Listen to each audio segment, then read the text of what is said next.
Welcome to episode 6 of the Reality Creators Podcast. Today I have Jake, JB. I don't think that's your actual last name, but thanks for coming on. First off, the way I'll introduce you, I guess, is I met Jake while doing remote closing and just in several communities. We crossed paths multiple times, and he was providing so much more value than anybody else that I saw in the communities, in just his posts in general on Twitter about sales management related stuff, his experience closing and all that. So I'd love to hear from you, Jake. Like, what do you feel has led to you being able to be that guy that immediately stands out as like, this guy's on top of it and he, really knows what he's talking about? Yeah, I appreciate it. The compliment is welcome for sure. What enabled me to just do that and just kind of be what I am on socials and in these communities is just coming from a place where I know as a sales guy, you're in the game long enough, you know that the more you give, the more you get. Um, and it's a really great way to compound the two things that I think are super important in this space, which is your reputation and your skill set. And a really great way to hone those two things is by taking the stuff that you learn, packaging it up in an articulate way that makes sense to you at least, and sharing that. And I've been able to meet folks like you, and everyone that's kind of helped me in this space and helped me thrive and go from corporate to this space. Just so much easier because again, the more that you give, the more that you get. And so far, I've gotten some great relationships for sure. So important. I see this pattern time and time again, and it's interesting because I don't know if it's counter to human nature. I mean, in general, what I've noticed is people want to just get things or have things given to them or achieve said level of success without putting in the work. And the pattern is consistent across everybody. Like, if you actually seek to serve and give, then this is like the law of compensation. There's no possible way you wouldn't be compensated for that later on down the line. 100%. And this is something that you kind of forget, or not maybe you, but I do for sure, is like it's that fine line in between chasing and attracting. And the more I chase after things I've found, especially in this space and anything, the more that I don't really get the results in the way that I want, in the quantity that I want, or the quality that I want. And the more I let off that gas pedal and put it into neutral and start to do the things I think that would attract those things that I want, that happens. But we trick ourselves into thinking that we have to go chase after stuff when it's like the opposite way to get what you want. Yeah. Yeah. There's a great quote. I don't know who it comes from. I got it from one of Taylor Welch's programs, but it was focus on the lead indicators because the results will handle themselves. So it's like, if you do enough and give enough value, and keyword here is give, that you've built up that goodwill, it's impossible for it not to come around. And so the better question, instead of how, I guess if you're starting with how can I get this thing, is how can I give enough to have earned that thing, right? What are the things that I can do consistently right now that will then, it's like planting a tree that will then later lead to a tree that is growing strong in a healthy way. I like how you put that. The leading indicator versus the lagging indicator. Yeah. It's super important. It's super important, especially when you're building relationships, which is what we're doing. We both know this world is so small, and we know the takers. We know, we spot them. We know what they're like, and we hope that they learn that lesson on their own. But I think that we know if we can kind of just get to know each other as givers, that stuff will come. All that stuff will come. Yeah. Yeah. That's what's worked for me consistently. And it's interesting you brought up chasing versus attracting, because I think that this also applies directly. I think a lot of sales applies directly with dating, right? And so being needy and chasing someone and really needing the sale is not going to get a good result. Just like if you're very needy texting a girl or whatever, versus attracting someone and having that detachment from like, your life's the one who changes if you buy this, not mine. I sure I get commission, but I had one other thing to say on, oh yeah, just this week I used the follow up after it had been a week of like, hey, are we moving forward or should I close this out completely? And then 2 minutes later, he responds, yeah, we're moving forward. Here's the input. And it's just like, huh, Yeah. interesting how that works. It's always like that, man. I mean, luckily I found love in my life. We're getting married here pretty soon. And everyone that I've talked to, and even my own folks and my brothers and my family, as soon as you stop looking and you almost give up, that's what I did. I was doing the whole online dating thing. I was like, I'm tired of this. Like, I'm done. All right, one more. I'll give it one more because I've already gone this far. And 5 years later, we're engaged to be married. We're super happy. And that's the kind of the story for everybody, where it's like, as soon as you give up and you tell yourself and you actually buy in to the fact that, you know what, I might not find it right now. I'll pick up the search here in a little bit. Maybe this isn't the sale. Okay, well, the sale will come, whatever. Maybe the next one will close. That's when you get your result magically.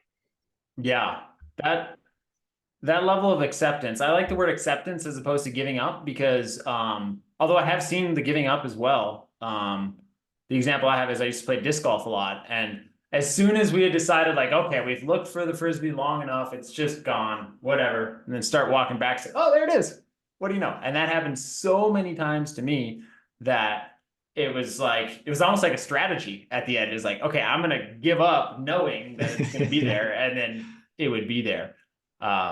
So I love that. I'm curious, did you do anything intentional while you were searching for your either fiance now or girlfriend? Did you really map out like who you were looking for or what you were looking for in any way? A tall blonde for sure. But beyond that, it was no, I was kind of open to it. I even, just to kind of go along those same lines, I was like, maybe I'll give brunettes a try. Whatever. Maybe it's not my flavor, but we'll find them.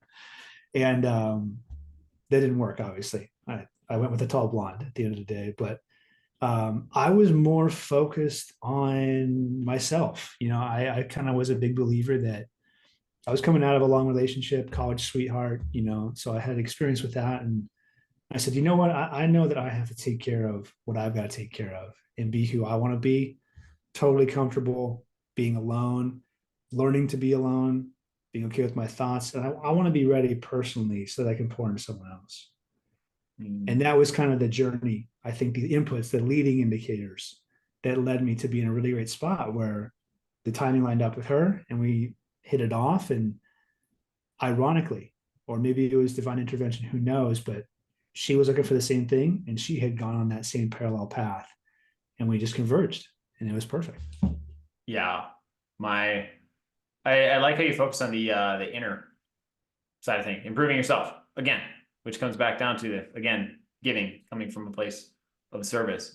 I when I met my I just got married in January. Congrats, man. When I met my wife, or I guess girlfriend at the time, shortly before that, I had done an exercise because I've done this with business with a lot of my other goals of like writing down who I was attracting specifically. And in Mm, that thought process too, who I'm attracting, not who I'm looking for, because looking for, potentially applies lack versus attracting applies coming to you. And it was pretty much word for word. I was like, huh. Like when I looked back at that and I found I love going through my old journals and looking at, either the patterns or like the thing that I was stuck on at yeah. that time. And it was dead on.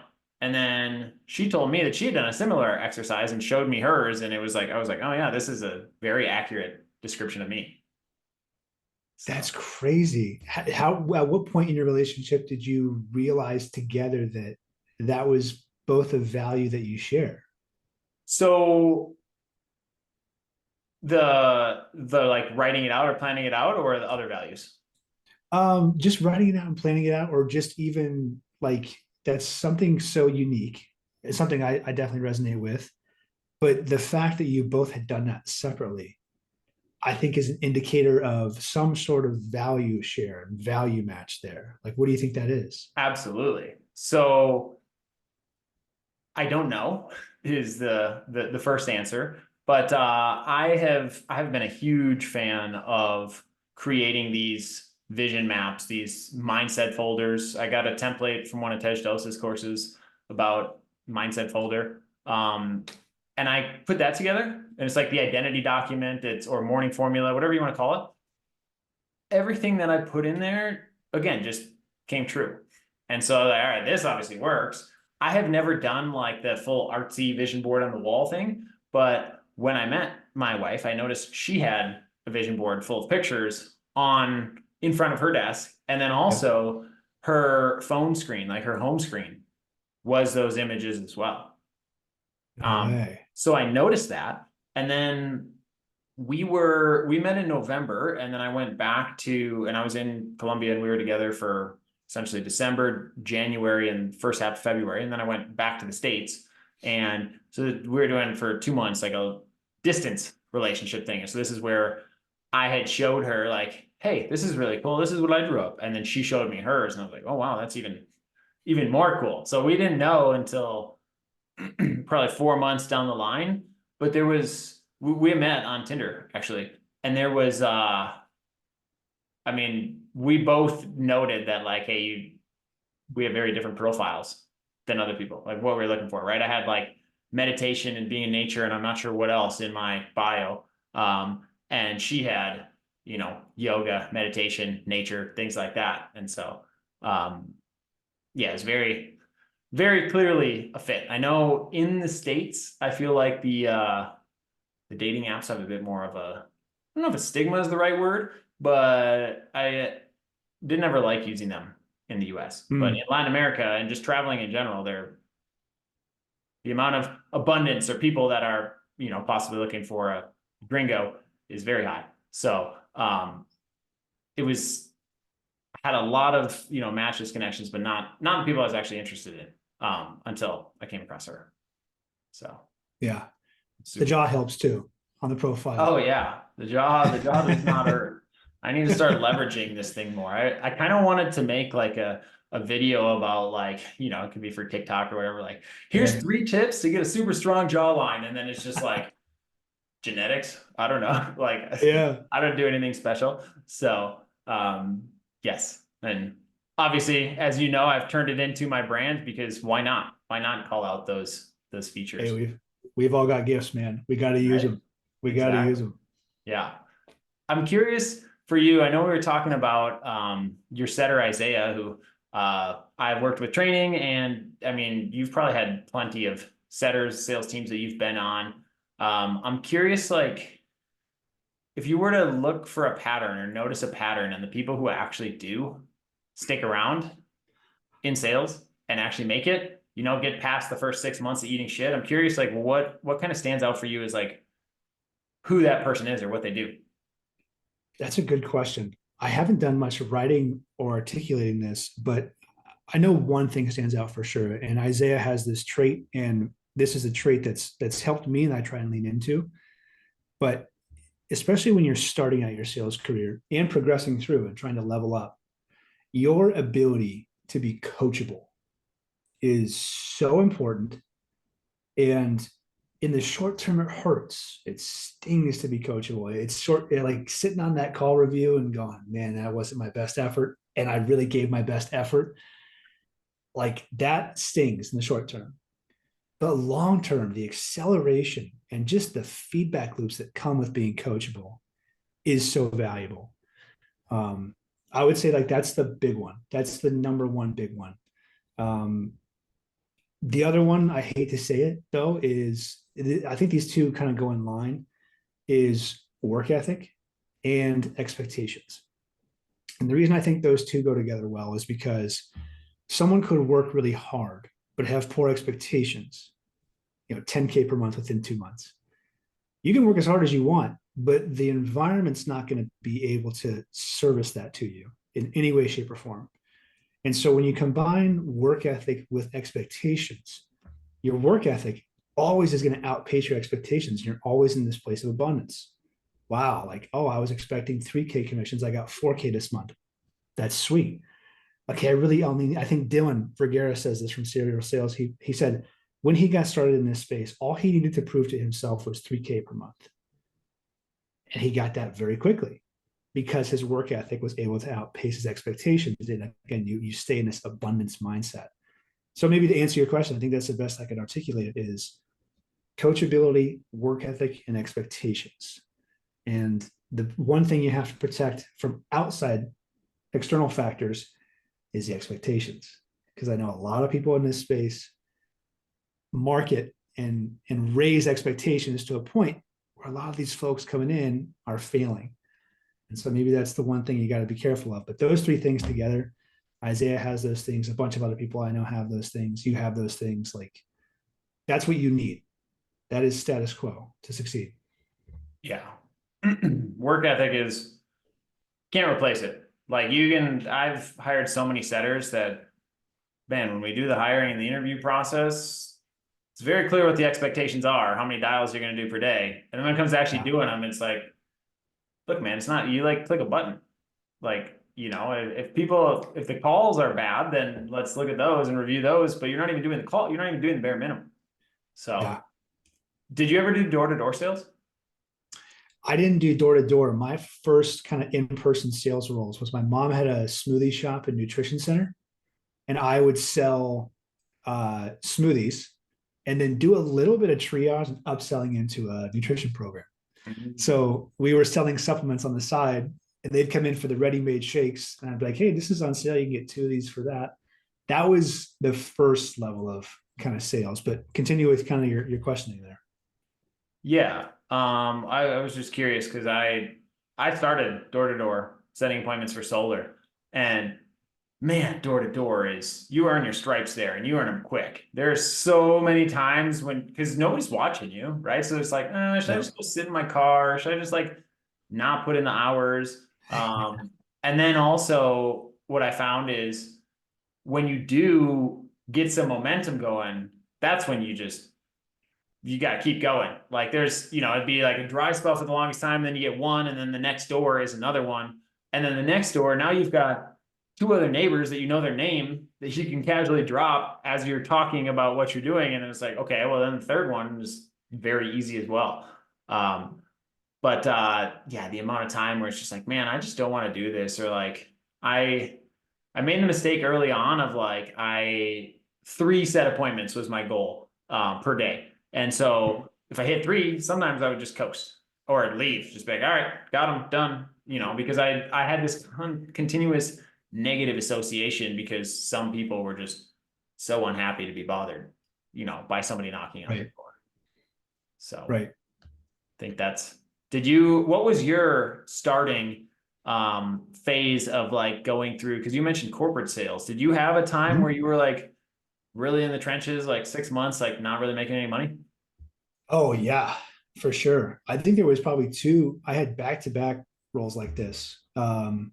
My first true sales role out of college was I was working for an accelerator program and like a small investment fund. So part of that program was going out and finding mentors that would be willing to give their time and their effort to help these startup companies. And so we basically needed to build up that mentor network and roster. And so the mentors were these kind of executive level folks in Charlotte, North Carolina, that were part of the banking community. And so my job was to, one, reach out to them and set an appointment to come to our office in our working space. And then I would interview them, gather their info, and then help match them up with startups. So I was rewarded based on the amount of people that I was able to bring into the member network and mentor network. And when I was cranking that was one, reaching out as a 22-year-old to a banking executive and saying, hey, come get coffee. And then 2, sitting there in front of them and shaking and going like, hey, do you want to be a mentor in our program? And I was probably meeting with 4 to 7 people a day, Monday through Friday, in suits and ties. That was my first real one of like, all right, this is what sales is like. It's a grind. Yeah. And that's a way more sophisticated audience than selling a 5K or a 10K program. Yeah, definitely. It's like, hey, would you be willing to sacrifice your Friday afternoons and not go to your kids' soccer games? And they're like, well, yeah, I guess so. I'm like, okay, great. Like, let's get this going. So something I feel called to ask, because you're talking about mentors. If somebody's listening to this right now and they're like, I need a mentor. We all know that messaging people, hey, will you be my mentor? That is not the way to do it. So what would you recommend for somebody if they're looking for a mentor, they're trying to find a mentor, how can they do that? Oh, good question. I think the common advice out there is a little bit wrong, where it's like, hey, go provide value to someone. I think that's fine. Um, but oftentimes, if you wanted to do that, which I've done that by all means, like, hey, I want to help you out. In what way can I help you out? The best mentors don't need help. Yeah. They're good. And there's nothing really that you can do at a quality level that would actually service them in the right way. And so, what I have found the best way to find mentors, of which I have probably have 4 or 5 really close ones that have nothing to do with sales and they're just helping me navigate through life, are people that I've reached out to and just been curious. And for some reason, that's value to them. I have a mentor, I won't say his name, but he had a really impressive corporate background, found Amazon early on and made his capital. Now he's a traditional trader, not a day trader that looks at charts, but an actual like formally trained trader in the markets. And I just wanted to reach out to him and ask him like, hey, what is your world like? What is it like to be a trader? Like, how do you go about your day? And through that process, we've known each other now for probably 5 or 6 years. And he has opened my mind up and given me books and told me ways to think and help me analyze opportunities, all because I started down a journey of just being literally naturally curious. And for some reason, I can't remember why, I wasn't in a spot where I needed anything from him. And we don't share any of the same worlds. So it wasn't like I was trying to sneak my way in and then ask for like to work for him or work with him or his money. I was just curious. And so I guess from my experience, the best way to go out and find mentors is literally just go to someone that you find fascinating, even if it's not in your world. If you're out there, if you're a 23-year-old setter right now and you want to find a mentor, don't go find someone in sales. Go find a writer, go find a trader, go find a podcaster and ask them questions that you can selfishly use to your advantage. And chances are they'll find it valuable. I don't know why. Absolutely. I mean, especially if you ask the right questions. That's curiosity is like, you can't fake it. You know, if No. you have a genuine curiosity, I mean, I think that's just like, I think that was in, what is the, How to Win Friends and Influence People. Being genuinely curious in Yeah. the other person's world and understanding them and asking them questions. And what I've found since sales, it's really enjoyable is I wouldn't say I take the frame of every conversation, but a lot of the times I look to ask a question and then ask another question. And then I'm just constantly the one like getting them to tell me about their life views or whatever. And it's like, if they ask me what I'm up to, sure, I'm happy to share. But like, I get so much more out of me being curious and asking questions and learning. Like, if you have the mindset or the belief that like everybody can teach you something, then, and because they can, even if it's what not to do, then that will be so much more valuable than sometimes on Twitter, for example, I see people like talking about, down talking about normies or how they're implying that they're better than everybody else and that, there's this segment of the population you can't learn anything from, avoid them at all costs. And I think that's unfortunately like a very toxic belief pattern that Twitter programs us for sure. But that I do not choose to emulate because just there's so many fascinating stories that I can learn or talk with of, when I'm walking around here in Colombia, like the guy who's selling bracelets that he is like handcrafted, like talking to him about like what his process is for making those, or like what how often he comes to this spot, how many hours per day he sits out there, and why he's choosing that instead of a job, and things like that are super fascinating to just understand like what these people are like. Yeah. If you can break your programming like that, that's where all the insights come from, is outside of what you believe people to your perception of other people. It's so easy to look at someone and go, I won't find interest in that. Or, I mean, I have my own personal story. I was in New Orleans with a couple friends of mine, and we were bopping around Bourbon Street and went into a bar, dive bar. And we sit down at the counter, and there's this, this kind of this drunkard, or he would look like a drunkard on the corner, and he's just watching this small TV, and we're being rowdy. It's me and my two friends, and we kind of ask him like, "Hey, what are you doing here at this time of day?" It's like, "Oh, I'm just watching TV, enjoying a drink." And 10 minutes later, we learn that he owns like half of Bourbon Street. We're in his bar. And he was like, "Yeah, I was just a New York trader. And then my wife died in a car accident. I really wanted to go find the ocean. It brought me to New Orleans. And now I'm super happy." And he's like, "Do you guys want to go to my other bar?" And we went on this adventure, this side quest turned into the main quest, because whether or not we wanted to, and we were encouraged by maybe the environment, but we were curious about this guy. And this drunkard on the corner of the bar turned out to be Mr. Bourbon Street. And that was all the evidence I needed to keep doing that in my life. And it was awesome. Yeah. I was asking somebody, or I was asking just publicly, looking for more asymmetric opportunities. And I was thinking like, this is when I had first found Bitcoin. So it was several years ago. And I was like, what else is out there? And somebody said, talking to strangers. And I was like, well, duh, that's a good one. Cause it's so easy to have the AirPods in or whatever, be walking around in your own world, consuming whatever you're consuming, but just like talking to people in general. Whenever I fly now, first off, I dress nice. But then, yeah, I notice I get it, I'm perceived differently for sure. And especially like flying back from Colombia, less worries with TSA pulling you aside and things like that. But ultimately it's more for how I'm perceived and the conversations that I have. I believe it matters. I mean, when you and I first talked, I actually passed this on to like 4 different guys who are selling a B2B offer. You're like, yeah, if you're selling B2B to sophisticated prospects, you should wear a collared shirt. And it's like, that's easy. And I told 3 other guys, and 2 of them had one collared shirt that they wore for every call, but it's like, it doesn't matter. You don't see these people usually very often.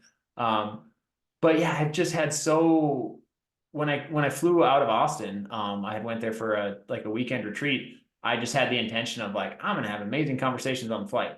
And like I met a executive to PayPal who was sitting next to me, and the other woman I met was from a very different life path, from like South Dakota or something like that. But we had just such a great conversation, and the flight was just like, it flew by, literally. Like, the time was so enjoyable, and it's, again, just makes me wonder like, why don't we do this more? Or how can I do this more?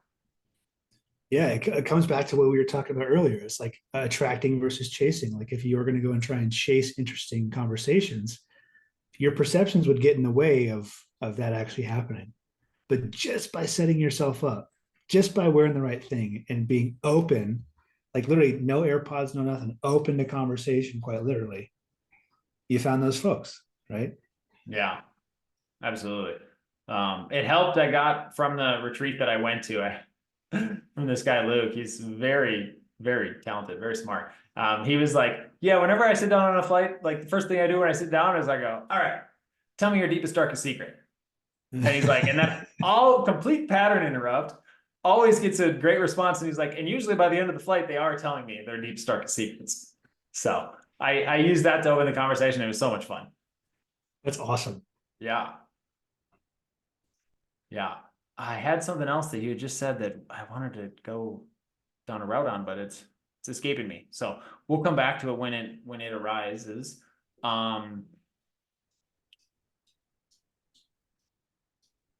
Just gonna give it a sec to see, but it doesn't seem like it was that important. So what do you think is like, or I guess what's your experience with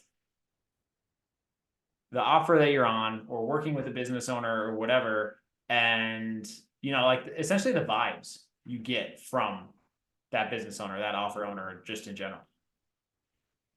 I think I know what you're asking here, but like, how do I know I'm in a good spot?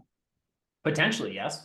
Or I'm sure you've had experiences where you're like, I'm seeing some red flags, but I don't know.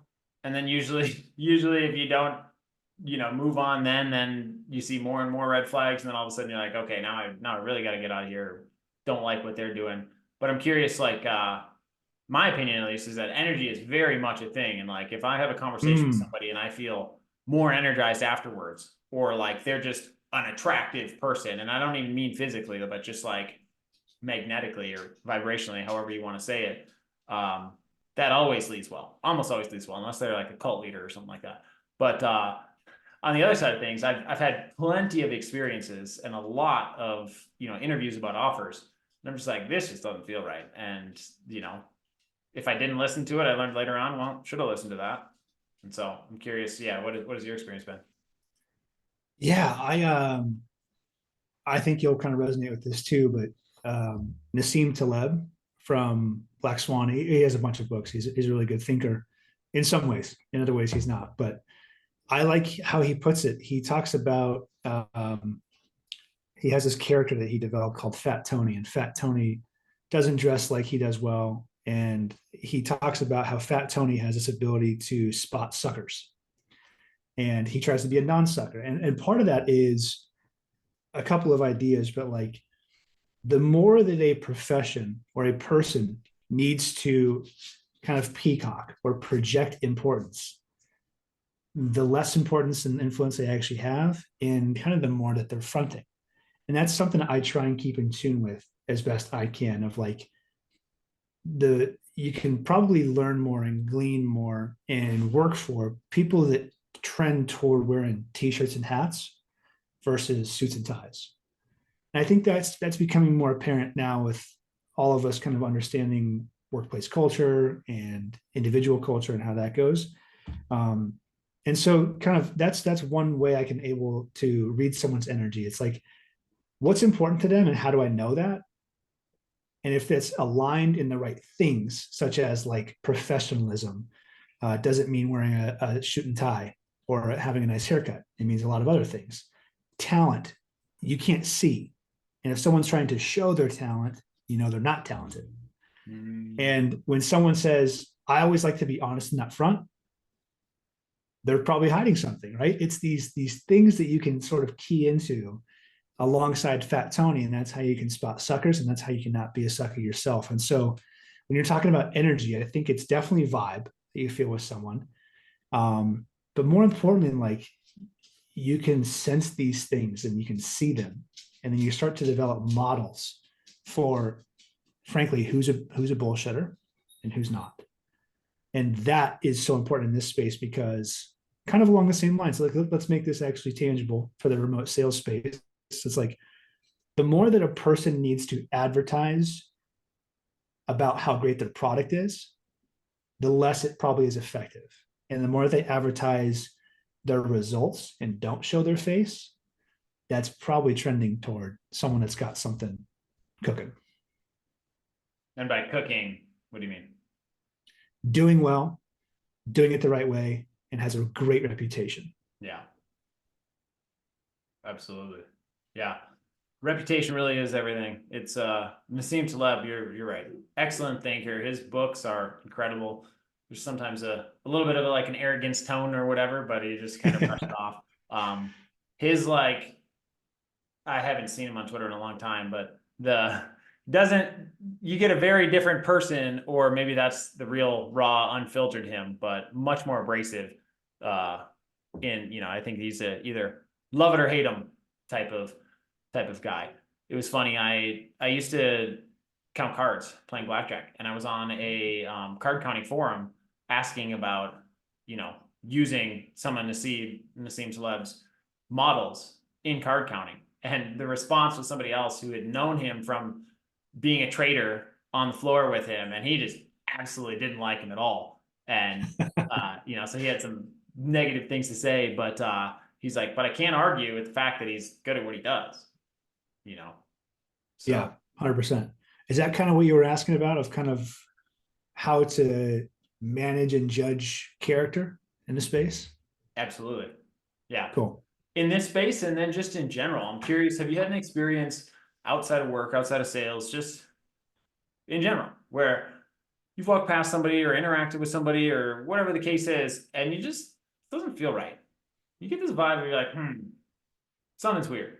But then you ignore it because like logically, like, oh, it seems fine. And then like shortly later, you're like, oh my gosh, I should have listened to that feeling. Yes, 100%. And I don't know what that comes from. I would like to think it's a muscle or it's a reflex that we've developed.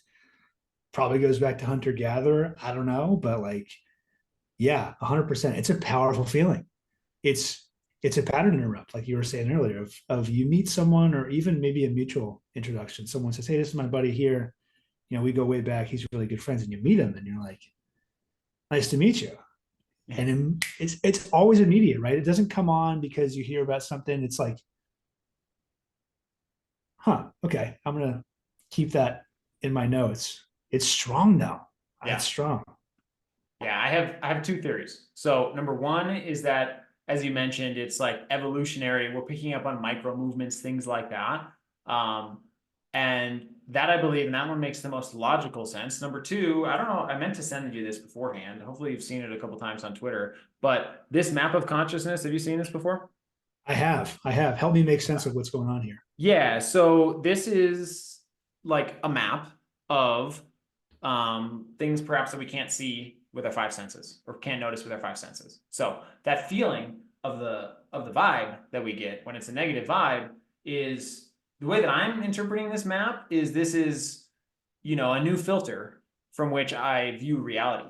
And now I'm Mm, open to, okay, it's not just necessarily what I see, but I'm leaning into feeling more and mm. noticing when I'm done talking with somebody or when I'm talking with somebody in general. Do I feel more energized or do I feel like more drained, right? In Oh, general. And I'm trying to think what else. Like the people who are high on this map, like you can tell. Like you just whenever you have a conversation, those are the people that light up the room, right? The majority of people in the world are like below 200 or in this survival paradigm and are acting out of lack, right? And it's usually like fear mm. driven, maybe anger, maybe pride. And then the lower ones are, guilt, shame, things like that. But ever since I've learned about this map, I can't unsee it, is the thing. So Really? yeah, I read a book called Levels of Energy, which has the same scale, but different author. And then Maps of Consciousness is David Hawkins, and they're both great. When I first saw this, I was becoming aware of it, and I actually fired somebody, a closer, because his energy just sucked. And like as I was reviewing some of his calls, I mean, he would like try to hard close everybody, and just thought objection handling was like, all right, we're gonna fight, Yeah. which obviously doesn't work. But he I was going over him like, you've been with the company for 3 months, you haven't hit these expectations. And he was like, well, this other guy hasn't either. I'm like, I know, but I don't know how to say it. Mm. We just like him better. Like we, and I showed him this map and I really think that he was in the pride area, which is like their, um, this map right in front of me doesn't have a good description of it, but it's an emotion of like yes, there is a decent amount of energy. They can go out and they can have control or whatever Mm. over people who are lower on the scale and whatnot.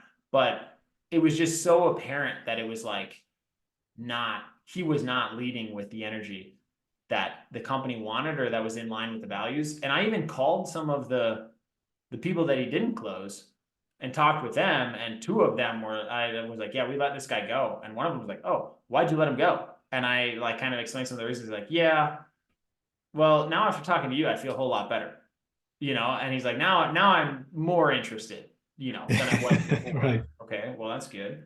um but it's there. It's like I said, I can't unsee it. I feel like, have you heard the saying, the map is not the territory?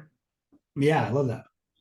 So I feel like this is a useful map and I will use it when I find it useful, but it's not the only thing I'm going to, I'm not going to shut my eyes and just feel the energy of places. And I still also have a bit of, I don't know if resistance is the right word, maybe hesitancy or lack of full belief in, I believe energy is real. That was one that took me a Mhm. while to be like person to person energy for sure is real, right? We notice when we get off the call with somebody, we feel a certain way. When we hang around with some people, we tend towards certain vices or things like that. And that's very, very clear. For me in rock climbing, when I was climbing with a partner who was better than me, I would perform better. Mm. Which is really interesting. Because for one, I knew that if we got into trouble, they knew what they could handle it. And for two, I wasn't in this like almost like guiding role of like Mhm. making sure we didn't have any mistakes or anything like that. And just in general too, I've heard other stories of like a girl who took a fall and hit the ground, which is like usually when you fall, it's totally fine. You don't hit anything, rope stretches, totally fine in rock climbing. But there's certain spots where you can't fall and you really don't want to hit the ground or a ledge. And her partner, I guess, right before they started climbing, he was supposed to be the one who was starting to go up. And he's like, I don't know, I just have a really bad feeling about this. Just have a really bad feeling about this. And so he just decided, I'm not going to do it. And so she let it, and like her piece of gear ripped and she fell and hit the ground. And it was like, to me, it was like such an obvious, like, those warning signs were there, Mm. and you didn't listen to them. I had a time when I went to climb Half Dome that just didn't feel right and backed off. And I felt bad because my friend had like driven like 12 hours to Yosemite to climb Half Dome. And I was just like, sorry, man, I'm not psyched. I don't know what it is. But a friend of mine afterwards, like, well, you always hear about people getting hurt when they ignore that feeling of like, don't do it. And so maybe it's good that you listen to it. And so that's my experience there. And we, a year later went and climbed Half Dome, and it was an amazing experience. So still got to do it. But I think it's so important to listen to that feeling. And maybe another word for it too is like intuition. Curious like what your Mhm. what you would define, maybe not define like a typical definition, but how you've seen intuition show up for you. I've seen it show up in opportunities for sure. This is an area of mine where I'm trying to improve, where saying no to things that don't pass the vibe check, or saying yes or seeking out opportunities that I'm just drawn to naturally. Um, and I've seen it in people, but it's really hard, I think, for me, at least personally, to make that judgment in people. Obviously, the folks that you kind of come across, you're like, something off. I don't want them in my circle. But opportunities, for sure. I've had experiences in my life where I've taken opportunities because I was in a place of pride, like you said, or fear, or necessity. I had led myself down a path to a point where I needed an opportunity, and I took it knowing, oh, everything's not quite right here, but maybe that's just because excuse XYZ. Come to know it, um, you're working for a company that's running a Ponzi scheme or something like that, which has happened to me, and I had that same feeling. So I sense it in opportunities for sure, and I think there's a really good useful model from some tech guy, but I think tech guys are pretty good thinkers too. If it's not a hell yes, it's a no. Yep. That's kind of the razor I'm using to make these decisions now in my life. As I'm getting older and getting more secure in who I am and what I like and what I want to do. Um, I'm trying to just always have that top of mind. If it's not a hell yes, it's a no. And if I do enough of that work to really be honest with myself in that, so far it's worked out in my favor to avoid those opportunities that have that little inkling of doubt or something's not quite right. That's how I've been able to navigate that, especially with opportunities. Yeah, absolutely. I have thankfully not sold something that ended up being a Ponzi scheme, but I one of the first courses I started off writing copy as I was before I transitioned to remote sales, and one of the courses I was like, they're like, don't do anything unethical because you'll know. And so I was like, okay, yeah, I know that. And then this opportunity comes up, and I'm like, it kind of borders being ethical, but oh, this would be my opportunity to finally make some money online, like to get those first dollars. So again, it comes from lack typically when we say yes to those opportunities. And then when we do shift into abundance, now I would guess you're at a point where you have more than enough opportunities. You're really in the stage of just saying no. to most things. And then again, this, if it's not a hell yes, it's a no, becomes even more apparent, because if it's not like, if it's not very obvious that this is the path, then it probably isn't. Yeah, 100%. And it's hard. It's hard. It's a choice you got to make, and you have to use your muscles to make that choice, and you have to develop that muscle set. And it really is difficult, because sometimes that opportunity or that person that you're supposed to put your trust in, you're like, I could see this working out in my benefit in a way that would really help. But, and as long as there's that but in there, I don't know. I'll wait. I'll wait. And I have right here, again, one of my 3 values for the year. The 3 are accountability, simplicity, and patience. Accountability, because I know that's how I get my results. I'm just that type of person. Simplicity, because I tend to overcomplicate things. I want to stay simple. And then patience, because I tend to hop into opportunities that I can reason out on paper. But then again, the map is not the territory. When you actually get in the territory, it's not quite what it seems. And I know that. And so just being more patient and saying, again, if it's not a hell yes, it's a no, opportunities will come. They're like seasons, and they always do, right? Yeah, especially if you keep putting yourself in the position to get lucky, or in a Yeah. position where the opportunities are, kind of like the proximity effect. So I'm curious what either practices, I guess let's start there, practices or daily habits that you have that are like non-negotiable, or that you were like, if I was to train somebody to do what I do, or just to give them an upgraded map versus the programming that we typically see, what are the things that you do on a consistent basis? Fill these bad boys up, man. I mean, I've got drawers, and these are all full, drawers and drawers of these. I'm a big believer, like you, in some sort of reflection, or whatever, however you can reflect in a way that's most beneficial for you. I think a lot of people talk about the benefits of meditation, in like the actual benefits and what you feel after. I believe that 100%. I've tried meditation, and I might maybe need some of your teaching, but I feel like I get those benefits from journaling. And so I journal a ton. A good friend of mine, Josh Suba, who's blown up like crazy on Instagram right now, but he is constantly pushing me to journal more and more and more.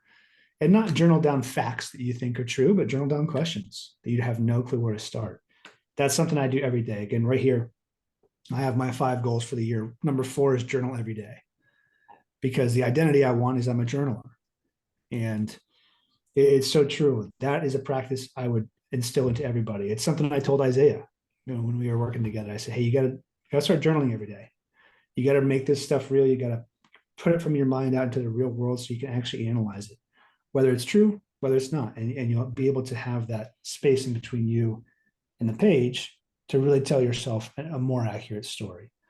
Journaling and walking, like it's so simple. It's the fundamentals, but I've always found that it's kind of along the same lines of, whenever you stop looking for something, you find it. Or another more practical way is, if you can't find something, just buy another one of them and it'll show up. Yeah. Like, that's how I feel about ideas and perceptions and epiphanies about walking. It's like, I don't think anyone has ever come to an epiphany sitting at a desk behind a camera in this Zoom window. Like, get out in the world, let your mind just wander and stop looking. And as you move and you make that loop back to where you started, it's going to happen. It always does. But it's so easy to tell ourselves, no, I need to sit here and drill down and do the work. And that's how I'm going to find my result. Yeah. No, it's walking and journaling, man. I love that. I'm a big fan of both of those. When you go walking, are you without the phone, like not consuming any content? Yeah. Yeah. For me, I have the luxury and beauty of living in a city. And so I always like to say that this is quieter than the world out there. Hmm. And so, because I have that static white noise and energy and buzz out there, I don't want to add anything to that. I don't want to add the dopamine of my phone or my screen. And so I usually leave it at home. I turn it off. I don't even listen to music anymore on walks. I might talk on the phone. I might talk to myself, but I'm I'm not consuming anything. And most often, if I can, uh, and the fiance lets me, yeah, no phone, maybe just my pup, and we'll get out there and walk as far as possible. Amazing. Yeah, it's there's so much content now. One of the biggest traps that I see that I used to do, in fact, I still do. I'm working on getting better at it, but I really see it with the younger guys. Is just nonstop consumption, and it's like I've watched every Hormozy video, and I feel like this is getting me progress. And it's like, well, but you didn't apply anything from the last 10, so what's going to change with the 11th one? And so allowing the time for us to like, I kind of view all of these as meditation. I'm a big fan of sitting in silence and meditating as well. But I think journaling is like a form of meditation, and walking too, getting out into nature, and detaching from whatever you're trying to solve. I honestly think I probably also learned this from Tej. I was joking yesterday, the last podcast that we did, that I should get him to sponsor the podcast because I plug his stuff and his name every episode. But it was like doing the process of like coming up with a big idea and writing down everything that you can think of and working really hard on it. And then once the timer goes off, just letting everything go for a walk. And then that's where the big idea comes from. It's like, in the background, the subconscious is connecting the dots or whatever the case is. So walking's huge. I think more people need to spend more time with themselves without the phone or the technology as a distraction, whether it's from feeling, whether it's from thinking, with whatever. Whatever it is, man, I'm a huge believer. I have this idea that I'll eventually execute on. It's the name I've put onto it is analog soul, and it's probably a little bit more fluffy than maybe I might portray, but it's this idea that to really connect with who you are and what you really like, and stop borrowing these things from the things that we consume, just try and go analog as much as possible. No apps on your phone, no games, don't do the quick swipe kind of stuff, go on walks, do these things that we did before we had these phones. I think we might be able to connect deeper with ourselves and what we actually want. Again, not borrowing these things from Hormozy or these thought leaders that are, they're serving their own interests on these platforms. And by all means do it because they're providing value. That's how it works. But the more you can connect with, I think, the things that are more analog in this world, I think the better off you are. And I always have one example that I see every single day. We live on a 6th floor. And so, you hop into the elevator, you get into the elevator bay, waiting for the elevator. And I'm sitting there. I never usually have my phone out. As soon as someone comes into view and they're kind of in my space and they're also waiting for the elevator, they whip out their phone. And it's a reflex that they all have. Everyone in the building has. And I don't know what's going on there, but I'm so curious. I'm like, there's just 2 seconds of a normal human interaction that you've got to sit there and wait for the elevator. And everyone can't help but just start to scroll. And I don't want to do that.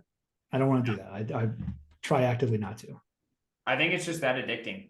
I think that information, I wouldn't call it a drug, but the way that we seek it and want it so bad, it's like a drug, in that fear of missing out of who knows what. Maybe there's something new with the conflict in the Middle East. Maybe there's, the price of whatever my investments are have gone up or down in some way. Or did I get any messages, or did anybody like my posts? Any of this stuff. I think that is kind of like part of our hard wiring. Again, coming back to the hunter and gatherer thing, that, and I'm glad that you brought that up, because this makes me think.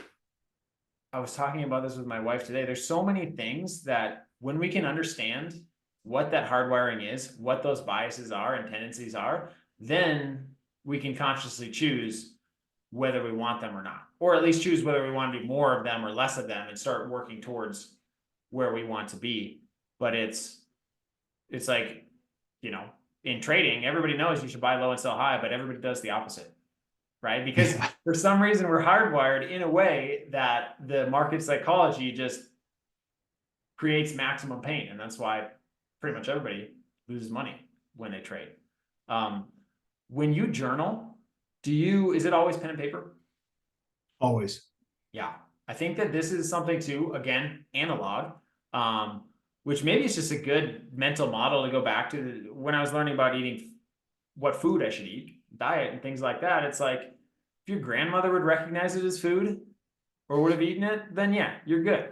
And it's like the same thing with this going analog and technology, like writing on a fancy Notion dashboard does not make you more productive. I think it's actually better that the limitation when I'm writing out by hand is that I'm slower, because Mhm. my mind is going faster and then I can just nonstop write for one. And then also sometimes other ideas or thoughts just come to me that would not have or may not have if I was keeping up and doing it on the screen as fast. Yeah, I think that it's also the spatial element of writing on a page. You get to explore a little bit more. Whereas a document or a Notion page, like it's very linear, and we know our brains don't work that way. We're Yeah. constantly we're like a swarm of bees, and you might be able to capture a bee and be able to watch it go where it's going to go, but you can't control it. And we like to think that it's just like journaling is like an ant, a farm of ants or an ant trail. It's not. It's not. I think that also helps us just explore out too. I've also found if I think I have some resistance to the word journal, but if I call it writing or if I call it brain dump, then Right. I'm like, okay, I can do that, So Yeah. I don't know what it is that, some kind of negative association with journaling or writing in a diary or whatever the case was. But really, when I started getting into developing myself and learning and like starting to be open to the programming that I received, maybe it wasn't the best. Somebody that I met had told me like that he journaled every day. He was 10 years older than me, and I was like, I should give that a try. And it's been amazing to like, I still have that first journal and to like read back on some of those things, and then also I have a stack of journals as well here on, in my early days in online business, and it's really cool. I was telling somebody about this yesterday, but I had drawn out like a 10-year map of where I wanted to be, and I'm ahead of track. I'm like farther than I had expected, which is super Right. cool to see. And that like what I'm doing now and where my focus is also very much in alignment with this map that I had drawn out, or this was like a pyramid, I guess, of like a 30-year life plan and like, what I wanted the mission to be and things like that. So valuable. Yeah. You've talked a lot about kind of this theme of planning these things out and having them come true. What's been something in your experience that's surprised you and actually gotten you to that result quicker, but not in the way that you imagined? Do you have an example of that in your own life? So not necessarily related to planning, but something that is, yeah. So I think just in general, whenever we label things that happen as bad Hmm. and then realize that they open up a new door that wouldn't have been there otherwise. Um, so nothing's coming to me right off the top of my head. But As even something that thought that, too of like things happening for you yep. instead of at you or to you. Such a powerful model. Oh, absolutely. Um, Yeah, I think language is one of the most important things. I think NLP, neuro linguistic programming, is extremely fascinating. It's like one of the best maps of reality, at least that I found so far. And the words that we use, whenever I hear somebody say trying, I'm like, okay, well, you're not committing then. If you're saying trying, or like, why don't we change that to I'm working on? Or if they say I'm trying to stop doing this, I'm like, well, you're having all your emphasis on this when instead it needs to be on where you're going. You can't run away from something. You need to move towards the next thing, and then naturally that other thing will fall away. Oh, here's so my first two sales jobs, yeah, both of them. I first one I made zero, nothing. Um, I was like getting excited because I was getting really good at doing the triaging, but didn't close a single deal. Um, the leads and the funnel were not ideal, but that's beside the point. So I was so excited just because I got the opportunity to work in somebody's business and to take his calls. The mentorship that I got from him was worth way more than he could have paid me had I closed all the deals in that part of the process. And then the second offer I was on, same thing. I was expecting to make 15K per month, and in 4 months I made $400. So, Whoa. but we had daily meetings. And it was the first time. Well, no, I had already kind of seen Cole Gordon and his content, but this guy had bought Cole's course, and so we had a lot of structure. We spent time doing call reviews, and it was just this period of 6 months where I hardly made any money from sales, but I learned so much, and it was, for me, it was what I needed, because then when I finally did get the right opportunity, I had the habits in place. I knew what I was doing. Then in that right opportunity too, the systems were better. Everything was better. Like, everything was automated. It was amazing. And yeah, I think had that very first offer worked well, and been easy to close, I probably would have been terrible, not gotten very good. But because there was this period of struggle, and also I was like this is at the time when I was like so ready to quit my job as an air traffic controller, but I'm like, I need to figure something else out. And I ended up on the third offer that I was on, I made $20 setting an appointment, like doing an appointment setting call. And that was the first money that I'd made from sales. I had made money from copywriting before, but directly from sales, selling somebody else's offer. And I was just like, boom, proof of concept. I'm going all in. And so that's when I then made my plan and began to quit that, 6-figure government job. Was like, okay, I know I can do this. I know this is possible now. And I think all of that work ahead of time was so necessary. Yeah, absolutely. $20 is all it took.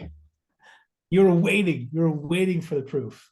And It was just proof. Yeah, that's all I needed. And it was like, at that time I was setting for two different guys, but one of them was, their niche was dentists. And I was like, dentists never answer the phone. How am I supposed to do outbound dialing on a dentist? Right? Like, that's a big challenge. And the other one was contractors. And so I was like, okay, contractors are a lot easier to get a hold of. Harder to get on Zoom calls, but that's a whole other story. Yeah, fascinating. What is there something that stands out for you? Is something that did not work out in the way that you thought, but ended up being amazing? Good question. Breakups are an obvious one in the relationship world. Um, when I, yes, actually, most recently, that job that I was in that ended up leading to a Ponzi scheme was, it accelerated my learning so fast because I had so much responsibility managing sales for 3 different companies. It was a forcing function to make me hold myself to a higher standard. And so it was able to raise the level at which I held myself and the standards I had for myself, even though the outcome was horrible. I could actually take those standards with me and everywhere else. Like we talked about the two things earlier, like your reputation and your skill sets are the things that compound in sales, at least, especially in this world. You can also take your expectations of yourself and the standard you set for yourself with you as well. And now this helps me filter opportunities and helps me actually be more productive on a day-to-day basis, even though the result of that was having to resign on a Sunday and losing 3 sales management jobs all at once, which was horrible. I'm now in a much better spot. And if I was going to do it over again, I absolutely would. I would go through that, and just knowing, because again, I am now a different person because of that, like actually a different person. Yeah. There is no good or bad. This is something that I've heard taught and taken a while to fully internalize. But it's like, there's that parable, I'm sure you've heard it, of like a farmer's horse runs away, and the neighbor's like, oh my gosh, that's so terrible, so sorry. And then the horse comes back with 3 other horses, like, oh, that's so exciting. And every time he's just like, yeah, we'll see, and his son breaks his leg, and then they have the draft, and it's just like all these things that were bad ended up being a blessing. which is super interesting. Right. The last thing I wanted to talk to you about was what inner work you've done. So like journaling obviously has been a lot of time spending on yourself. I'm curious, like what other things have you found, if you could point to either beyond journaling or go more in depth on journaling, what are the things that really allowed you to just become better, work through things, or just gain a better perspective and become more you? That's a good question. The things I've done, the inner work I've engaged with to become a better me. A big exercise I went through that hurt a lot. I went through about five or 6 years ago. Um, I had kind of gotten to a place in my point in my life where I didn't love my identity. I was so tied to it, obsessed with it. That comes from being a college athlete, where it was nice to have praise and applause, and your name is tied to an outcome. It's in the paper. You have stats. Like that's helpful when you're that world, but tying that mental model for being a functioning adult in your mid-20s isn't super helpful. And so I went through this exercise of asking the people, I wrote down the people I look up to, like actually look up to, whether or not we have a very close relationship or not. My teammates I look up to, like my parents. One of my parents I don't look up to, I admire, and one of them I do. My grandparents the same way. I love my grandmother, but I look up to my grandfather. And that's not a difference in love or anything. It's just I can't explain it. I went through that exercise, and then I asked all those people that I look up to, that I really valued. I said, what am I good at? And what do you believe is a weakness of mine that if you could would change in me? And the conversation I had with my mother was so cool. And I actually had to push her. I was like, Mom, I'm not going to stop being your son. You're not going to hurt my feelings. I need this from you right now. I remember being in a car in Home Depot, talking to her about this. And that exercise was super helpful to help kind of guide me into a new spot. And since then, I have been untied from identity, untied from labels, and untied from needing to be one thing. And now my fiance, I love her so much, but one thing that she's always told me is like, hey, you're not going to be a one thing guy. You have too many, you're too curious. You have these too many interests and your mind is too busy. Allow yourself to be multiple things. And that inner work, those two things has been so important to me because it gives me flexibility in choosing opportunities, getting to know people and picking things I want to do with my time. And then more importantly, just untying from labels and knowing these are my weaknesses, these are my strengths. And if I can cultivate those strengths, the weaknesses are always going to come with the strengths. And that was probably the hardest, but the payoff was immense. Yeah, all good things come through either pain or resistance or something along those lines. So what was you asked what you're good at, and then if you could change one thing, or if there's one thing should change, how did you phrase that? Yeah. So I asked, and it was specifically my mother. I can remember this too. I said, hey, not like a weakness of mine, because she doesn't know enough about my life or my interests or the internet content I consume to know my weakness. I said, hey, just knowing me throughout my life and right now where I'm at, if there's one thing you could change for me that you believe to be a weakness, what would it be? Like, what's one thing I wish I could do this for Jake? And she told me the answer. And the answer was, it hurt, but it was helpful. Right. And that's how I phrased it, is what is the one thing that you could change for me if you could, that you perceive to be a weakness? Yeah, I think the way that you framed that is so important. This also goes back to people who are being coachable. This is something that I learned. I think it was in college. No, it was I don't know, but how to take feedback, how to actually get good critical feedback. For one, be open to it. For two, ask it and give the buffer of like, look, you're not gonna hurt my feelings. So say what needs to be said, like don't sugarcoat it. Like I want the sauce here, right? Yeah. I want the truth versus, okay, let's go over that. What did I do wrong? That sometimes people will sugarcoat things or not give you everything because they're afraid of hurting your feelings. Yeah. Yeah, I think I even had to tell my mom, like, you're hurting me right now by not telling me what you actually think. And don't worry about that. I'll be fine. Like, I need this out of you right now. I love that. That's incredible. Well, I think that's a good place. That's the next thing I want to do. I think that's a good place to leave it. Is there anything else that is on your mind or you want to touch on before we wrap up here? No, man, this has been awesome. Thanks for reaching out. Thanks for having me. It's been a pleasure. Cool. If people want to see more about like you online, what you're doing, or connect with you, where's the best place? Yeah, just DM me on Twitter, Jake JB, JakeJaybee. I'm always available. That's where I meet new people. And yeah, ask me anything. I'd love to help. Amazing. Sounds good. Thanks for coming on, and yeah, thanks for sharing that inner work exercise. That's something I'm going to be looking into. Awesome. Thank you.